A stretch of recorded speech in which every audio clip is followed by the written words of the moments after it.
Vikings, let's win the game. Vikings fan, take a deep breath, because today is one of those days that messes with your head. There is a rumor about a Jet star possibly falling into our lap in free agency. There is a heavy salary cap decision involving one of the most expensive names on the roster. There is also a defender who turned into a hidden gem, and the front office needs to move fast to keep him on the team, and the future of the defensive coordinator is absolutely heating up. And at the end, there is one topic that is going to split who lives and breathes Vikings football. But before we dive into all of these stories, make sure you subscribe to the channel. It is free, and it helps grow this purple community in a big way. And drop your opinion in the comments. Let's get into it. There's a hole in the backfield that everyone feels when the game tightens up. We saw flashes, we saw effort, but we missed that one guy who can flip the conversation by himself. Then a rumor pops up that gives you that good kind of chill. The name of the moment is Breece Hall from the Jets, showing up as a possible Vikings target in free agency. I know, running back and big money. Relax. This conversation is not about flash. It is about fit, roster age, and the team window as J.J. McCarthy continues to grow. On the other side, the Jets are in a strange place. A lost team, an impatient fan base, trades everywhere. And when a good player looks in the mirror and sees that, he starts thinking about his future. Breece Hall is the kind of player who does not need much to win you over. Vision, burst, and real hands as a receiver. He is not just a yard runner, he can be a safety valve. He can be the simple play that turns into 25. And in a Kevin O'Connell offense, that is pure gold for anyone who lives and breathes Vikings football. Now comes the part that splits the stands. Money. People are talking about a contract in the range of the top running backs in the league, and the Jets might not want to pay that, especially if they are rebuilding. That is where Minnesota starts to make sense. The scheme creates space. The line can improve. And pairing a young back like that with the quarterback of the future is extremely tempting. I like the idea, but with one condition. It cannot be the kind of contract that ties the team up when the cap bill comes due. We have seen that movie before, but if the price is fair and the plan is clear, I am in. Because you cannot pretend you can survive on patchwork forever. Aaron Jones is not young anymore. Jordan Mason did not become the answer. And when winter hits Minnesota, running the ball is not a luxury. It is survival. There is another layer too. Hall is in a market where fans are yelling, "Pay him now," and the front office is thinking, "Hold the money." That usually ends with a goodbye. If he really hits the open market, there will be a fight. And then I want to see who has the guts to put together the smartest offer, not just the biggest one. Here is something you only get from this kind of fan conversation. If the Vikings truly go after Hall, it says a lot about the plan. It shows the team wants to make life easier for McCarthy from day one. And it shows the staff does not want to rely only on slow development. Now tell me what you think in the comments. Would you pay for Breece Hall, or would you rather draft and spend the money somewhere else? Because the next story is all about money and a tough roster decision, and that one could hurt anyone who loves this team. With the cap as tight as it is, every offseason becomes a test of courage. You look at the spreadsheet and let out that long breath. Then the list of hard choices begins. And today the focus is a major piece on offense, T.J. Hockenson. This is not about the fan base waking up wanting to kick someone out. The number is what scares people. His cap hit in 2026 sits around $21.3 million, and there are ESPN analysts pointing out that he could become a cut when free agency opens on March 11th. The math is simple. If he is cut before June 1st, the savings land close to $9 million. If he is designated after June 1st, the relief can reach $16 million. Now try to separate the player from the bill. Hockenson arrived via trade from the Lions and fit in quickly. He made the Pro Bowl and was very useful. Then came the serious knee injury, ACL and MCL. And when he returned, he did not look like the same player on the field. The recent numbers fell below what we expect from an elite paid tight end. 2 straight seasons under 500 yards. That gives ammunition to anyone pushing for change. But there is nuance here. The Vikings offense went through quarterback changes and instability. That hurts production across the board. And even so, Pro Football Focus still ranked him well among tight ends after his return. So the real question is not did he forget how to play. The question is whether he is worth that price right now. Because as things stand, he becomes the second most expensive tight end on the cap, and the team does not have room for luxury. Speaking plainly, I do not think the answer has to be a clean cut. Restructures exist, contract adjustments exist, and if McCarthy takes a step forward, a reliable tight end over the middle becomes a real weapon. But the front office has to be cold about it. You cannot carry that number and still fix the rest of the roster. And when I say the rest, I mean all of it. There are veterans on the defensive line who could be moved. There are questions at center because of concussions. There are players in the backfield who could be reevaluated. And keeping pillars on the offensive line also matters. That is a lot of bills with the same pile of money. What worries me most is the message to the locker room. Hawkinson is respected. If you cut a name like that, everyone feels it. But if you keep him and the cap crushes you, you lose pieces elsewhere. Then the defense suffers, the offense stalls, and the fan base loses patience fast. So it becomes this tense stay or go situation with a third path in the middle. Negotiate and adjust. And if that fails, then the scissors come out. Hold on to that thought because the next story shifts the tone. It is about a defender nobody talks about nationally, but here in Minnesota we know exactly what he means. You know that kind of news that does not become a national headline but completely changes the mood of the week locally. This is exactly that. When the team is squeezed by the cap and trying to keep its identity, some players simply cannot be allowed to slip away. And this conversation centers on a name that earned respect by playing football, not by talking. The expectation is that Jalen Redmond will stay in Minnesota. This is not guesswork. Local reporting already points to the team planning to keep him, which brings immediate relief to the interior of the defense. Anyone who watched the season knows how much he became the backbone of that unit. His path matters. He came in without hype, passed through an alternative league, arrived as a gamble, and turned into a steady presence. In 2025, he was consistent in a rare way. Interior pressure, quick reads, batted passes, sacks at big moments. It was not one good game followed by silence. It was every week. When you look at the defensive interior, he ended up being the most reliable name there. The contract side helps too. Redmond is an exclusive rights free agent. In simple fan language, he is not free to shop around and force a bidding war. The Vikings control the situation. That avoids the usual story of losing a solid player because of hesitation or delay. Being very direct here, letting a player like that walk would be a massive mistake, especially for a team that has already suffered enough from draft picks that never panned out.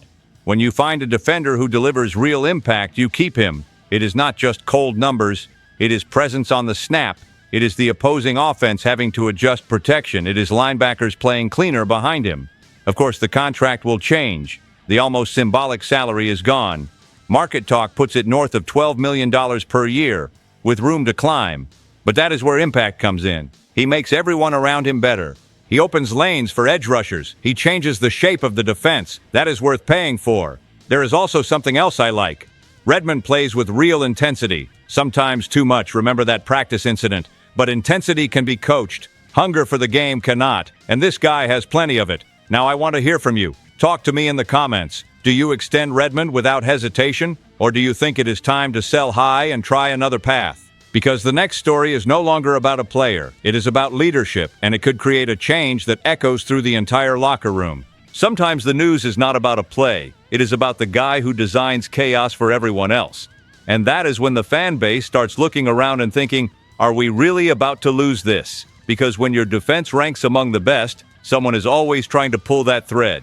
The name at the center of this storm is Brian Flores. The hottest projection right now has him as a possible next head coach of the Raiders. ESPN and other voices are connecting the dots.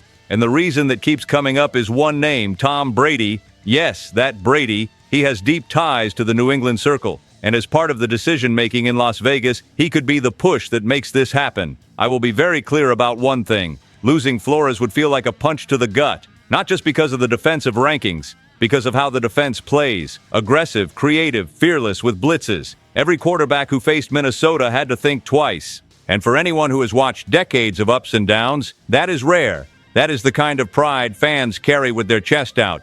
At the same time, you can understand his side. Flores has already been a head coach. He left Miami with the feeling that he was not given time. Since then, he has been careful about his next move.